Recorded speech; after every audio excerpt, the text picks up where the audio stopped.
In the shadows of power, the money trail never lies. This is the Audit Files.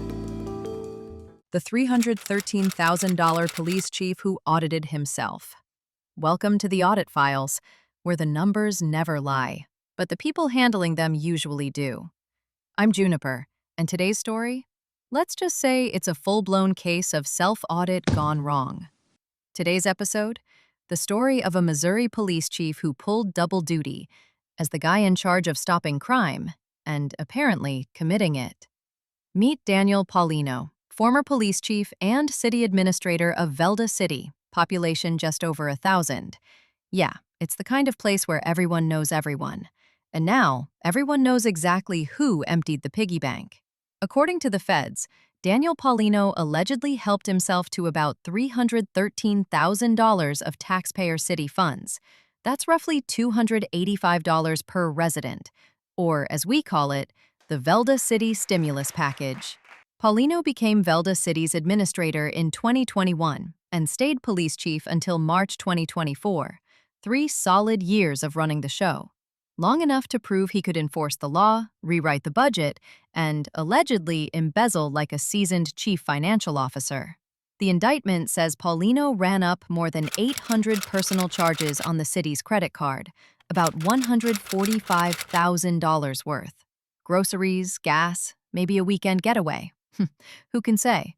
When you're both the police chief and the city administrator, the only arrest you risk is self-arrest. Then came the transfers, about $43,000 to his own towing companies, R&B Towing and D&H Towing, because apparently the city needed to pay his business to tow its cars. Conflict of interest? More like entrepreneurial spirit. And it gets better. About $55,000 in paychecks went to his spouse for a public works job she apparently never worked.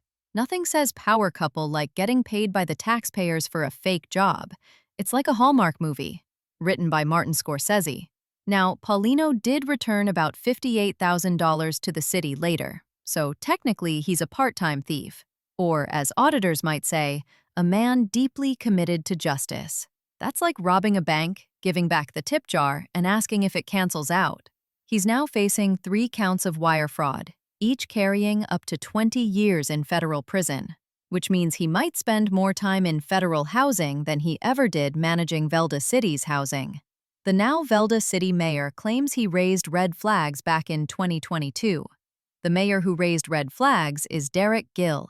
He said he first voiced concerns about the spending back in 2022 when he was an alderman.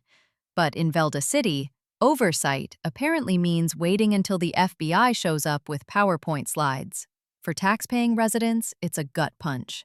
The city's broke, the police department was dissolved, and the guy who ran it all might be trading his badge for a number on a jumpsuit. All this in a town so small, the city hall probably still uses a cash box with a lock from 1983.